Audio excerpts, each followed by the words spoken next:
সাল্লাম যুবক রে একটু দিলখানা নরম করে দিবা বাবা, ডানে বামে এদিকে ওদিকে তাকাতাকি করিও না, একটা বার তোমার দিলখানা নরম করে দাও রে যুবক। সারা পৃথিবী চাইছে রে বাবা আজ মসজিদ ভেঙে দাও, মাদ্রাসা ভেঙে দাও, কোরআন পড়িয়ে দাও। আমার আফিয়া সিদ্দিকা বোনটা একটা কোরআনের হাফিজা বাবা, এই কোরআনের হাফিজাকে বাবারে যখন কিডন্যাপ করলো আমেরিকার সেনারা, কিডন্যাপ করার পরে 1 বছর নয় 2 বছর নয় রে বাবা 8 বছর আমার কালেমার বোনটাকে আপনার কি করলো, কিডন্যাপ করে গুম করে রেখে দিয়েছিল।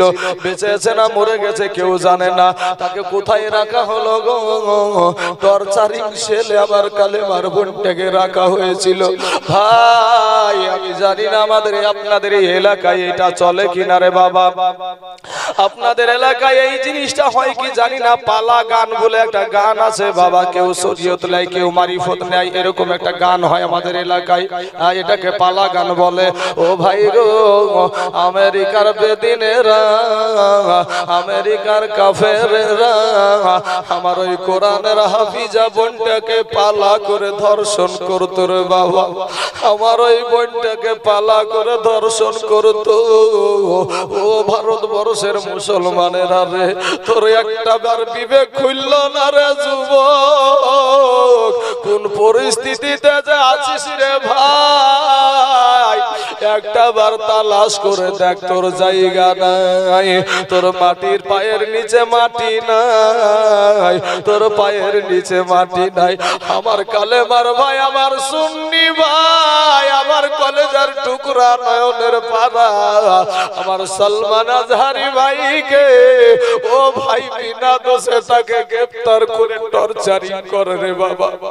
মিডিয়ার লোকেরা যাই দেখাক না কেন, আমার সলমান আজহারি ভাইকে ও বাবা পুলিশ কাস্টডিতে নিয়ে বারবার কেন হয় রে ভাই, কারণটা কি রে বাবা? ভাই রে একটা বার একটু বিবেক দিয়া চিন্তা করো, আমার আল্লাহ সবাইকে বিবেকের আদালত দিয়েছে বাবা, ওই বিবেকের আদালত দিয়ে চিন্তা করো। এই টর্চারিং সেলে আফিয়া সিদ্দিকাকে বাবা বলা হতো, আফিয়া গো তোমাকে ছেড়ে দেওয়া হবে, তবে একটা শর্ত মানতে হবে। বলে কি শর্ত? তারা করতো কি বাবা, কোরআনের পাতাকে ছিঁড়ে ছিঁড়ে, আমার আল্লাহর কালামকে ছিঁড়ে ছিঁড়ে বিছানা করতো বাবা গো। আফিয়া সিদ্দিকাকে বলতো তুমি উলঙ্গা হয়ে যদি এই কোরআনের পাতার উপর দিয়ে হেঁটে যেতে পারো তাহলে তোমাকে ছেড়ে দেওয়া হবে। আমার ওই আফিয়া সিদ্দিকা বোনটা, কালেমার বোনটা বলেছিল, ওরে আমেরিকার সেনারা, ওরে আমেরিকার মানুষ, আমি মইরা যাব রে, তারপর আমি কোরআনের সাথে বেয়াদবি করব না। জোরে বলেন সুবহানাল্লাহ। আমি নিজে একটা কোরআনের হাফিজা, আমার বুকে 30 পারা কোরআন গাথারে আমি পারবো না এটা করতে। বলে আফিয়া তোমাকে শেষ করে দেওয়া হবে, তোমাকে মেরে ফেলা হবে। আমার কালেমার বোনটা বলেছিল, এ আমেরিকার মানুষ, এ আমেরিকার প্রশাসনেরা শুনো, আমি সেদিন আফিয়া সিদ্দিকা মরে গেছি গো, যেদিন আমার শরীর থেকে তোমরা পোশাকটাকে খুলে নিয়েছো, আমার শরীর থেকে পোশাকটা খুলে নিয়েছো, আমি আফিয়া সিদ্দিকা সেদিনই মরে গেছি, কারণ আমি একটা হাফিজা মানুষ। এ বাবা গো, যে কোরআনের হাফিজা তাকে এইভাবে ধর্ষণ করতো। এই বহিনটাকে আমার যখন, এই বোনটাকে যখন আমেরিকার আদালতে উঠানো হলো রে বাবা, আদালতের জজ সাহেব যখন জিজ্ঞাসা করলো, ওগো আফিয়া তোমার কি কিছু বলার আছে নাকি? আমার কালেমার বোনটা বলেছিল, ওগো আমেরিকার জজ, ওগো আমেরিকার জজ, আমি দুনিয়ার কোন জজকে কোন অভিযোগ দিতে চাই না, আমি দুনিয়ার কোন আদালতে কোন আপিল করতে চাই না, আমি যাহা বলবো আমার আল্লাহকে বলবো। জোরে বলেন একবার সুবহানাল্লাহ। আমার হাজারো মুসলমান আছেন গো, আফিয়া সিদ্দিকা বলেছিল ওই আমেরিকার জজ, তবে আমি একটা কথা বলতে চাই, আমি একটা কথা বলবো আপনাকে না, সারা পৃথিবীর মুসলমান যুবকদেরকে আমি একটা কথা বলে যেতে চাই। আমি আফিয়া সিদ্দিকা, আমি কি তাদের কালেমার বোন না? আমি কি তাদের কালেমার বোন না? আজ আমাকে এইভাবে টর্চার করা হয়, কোনো মানুষ আমার জন্য একটা বার মুখ খুললো না। এর কালেমার ভাইরা, আজ মুসলমানকে মারে রে বাবা, কিন্তু পাশের দেশের মুসলমানেরা চাইয়া চাইয়া থাকে। বৌদ্ধ ধর্মের মানুষেরা বাবা, আপনার মায়ানমারের জমিতে যখন মুসলমানকে মারতে শুরু করলো রে বাবা, বাপের সামনে বিটিকে ধর্ষণ করে, স্বামীর সামনে বিবিকে ধর্ষণ করে রে যুবক। আজ তুমি মাদ্রাসা থেকে দূরে, আজকে তুমি মসজিদ থেকে দূরে। মায়ানমারের জমিনে বাংলাদেশের পার্শ্ববর্তী রাষ্ট্র একটা মায়ানমার বলে রাষ্ট্র রে বাবা, বাপের সামনে বিটিকে ধর্ষণ করে গো। ও বাবা, স্বামীর সামনে বিবিকে ধর্ষণ করে। ছোট্ট ছোট্ট কলেজার টুকরা নয়নের পারা বাচ্চাগুলাকে কুত্তার বেল পরে রাস্তায় রাস্তায় টেনে নিয়ে বেড়াই রে বাবা। ওই বৌদ্ধ ধর্মের অত্যাচারে বাবা যখন তারা চলে আসলো, পালিয়ে আসছে বাবা, এই পারে বাংলাদেশের তার কাটার বেড়া, আর ওই পারে হলো বৌদ্ধ ধর্মের মানুষের অত্যাচার। এই পারে আসতেও পারে না, নদীতে দাঁড়ায়া দাঁড়ায়া কন করে ঠান্ডাতে বাবা বর্ডারের ধারে এসে ঠান্ডা পানিতে দাঁড়ায়া দাঁড়ায়া বলে, ও বাংলাদেশের মুসলমানেরা রে, আমরা কোনো অন্যায় করিনি, আমাদের একটা অন্যায় হলো আমরা কালেমা পড়া মুসলমান, আমরা কালেমা পড়া মুসলমান। দে শীত বস্ত্র একটা দে, আমার জন্য চাই না, আমাদের দুধের বাচ্চাগুলাকে একটু হেফাজত করে রাখি, আমার দুধের বাচ্চাগুলাকে একটু গরম জায়গায় রাখবো রে, আমরা কোনো অন্যায় করি না বাবা। কিন্তু এই বৌদ্ধ ধর্মের মেন গুরুর নাম হলো গৌতম বুদ্ধ বাবা। এই গৌতম বুদ্ধ যখন আপনার কি করেছিল, ইতিহাস পড়লে পাওয়া যাবে যে ইনি বাবা একবার সাধনায় বসে গেল। সাধনায় বসে যাওয়ার পরে আপনার ইতিহাস প্রমাণ করে এত বছর সাধনা করতে করতে বাবা একই জায়গায় বসে থাকার কারণে আপনার শরীরের নিচ অংশটা রুই পোকাতে খেয়ে ফেলেছিল। রুই পোকা যখন লেগে গিয়েছিল, উনি বাবা একটা ধর্মের আবির্ভাব ঘটালো, কি বৌদ্ধ ধর্ম।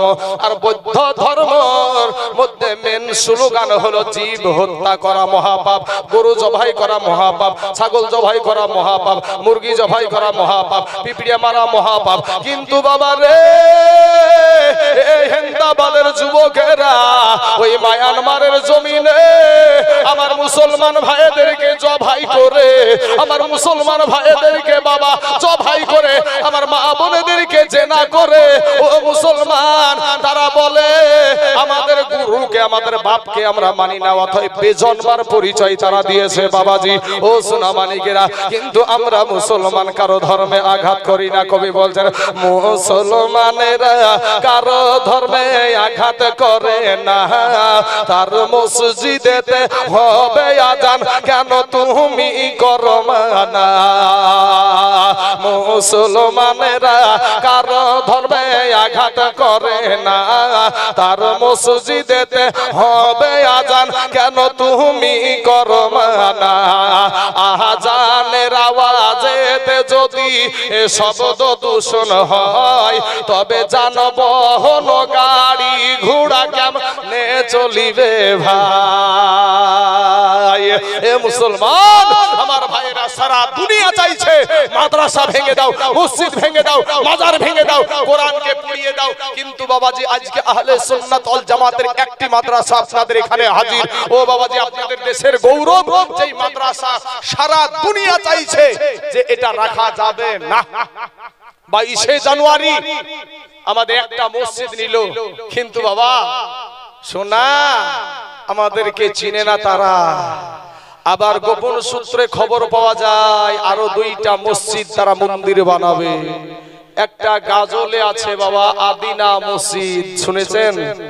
হ্যাঁ, মসজিদ ঠিকই দাঁড়িয়ে আছে, কোরআনের আয়াতগুলা বাবা দেওয়ালে এখনো আছে, মেম্বারটাও আছে বাবা। আদিনা মসজিদে এখন মেম্বারটাও আছে। আর একটা মসজিদ হলো আমাদের মুর্শিদাবাদের লালবাগ কাটরা মসজিদ। ভাইরে, কত ডোম চাড়াল, নিচু জাতি উঁচু জাতি সব গিয়ে জুতা পরে, ছেলে মেয়ে যুবক যুবতীরা ওখানে ভিতরে ঢুকে চুমা খাচ্ছে। আজ মসজিদকে এইভাবে তারা নিয়ে নিয়েছে, কত রক্ত গিয়েছে বাবা। আজ আমি আপনাদেরকে বলি ভাই, মসজিদের দরদি কারা আছেন? আজ আল্লাহওয়ালা কারা আছেন? নবীওয়ালা কারা আছেন? কোরআনওয়ালা কারা আছেন? ও যুবক ভাইরা, আমি আপনাদের কাছে ওয়াজ করব। তবে বাবাজি আমার এই আল্লাহর রাস্তায় এই মাদ্রাসার জন্য, যেই মাদ্রাসা আপনি বলছেন ওরে নামাজ রোজা ঈমান তাজা করিবা সকলে, ওলি আল্লাহ গাউস কুতুব সবাই নামাজ পড়ে বাবা, সবাই নামাজ পড়ে। ওরে জান্নাতের চাবি নামাজ, নবীর প্রেমে পড়ো। উহাবি ভালা না ভালা না সুন্নি হইয়া থাইকো, ওহাবি ভালা না ভালা না সুন্নি হইয়া থাইকো। ওরে নবীর নামে চুম্বন করে সুন্নি জামাত যারা, আর মিলাদ শেষে দাঁড়াইয়া সালাম জানাই তারা বাবা, কিয়াম করে তারা। নবীর নামে চুম্বন করে সুন্নি জামাত যারা, আর মিলাদ শেষে দাঁড়াইয়া সালাম জানাই তারা বাবা, কিয়াম করে তারা। ওরে নবীর শানে দুরুদ পড়া ঈমান তাজা রাইখো, ওহাবি ভালা না ভালা না সুন্নি হইয়া থাইকো। ইলমে গায়ব হাজির নাজির নূর নবীজির শান, দেখো কোরআনে বায়ান আছে হাদিসে বায়ান।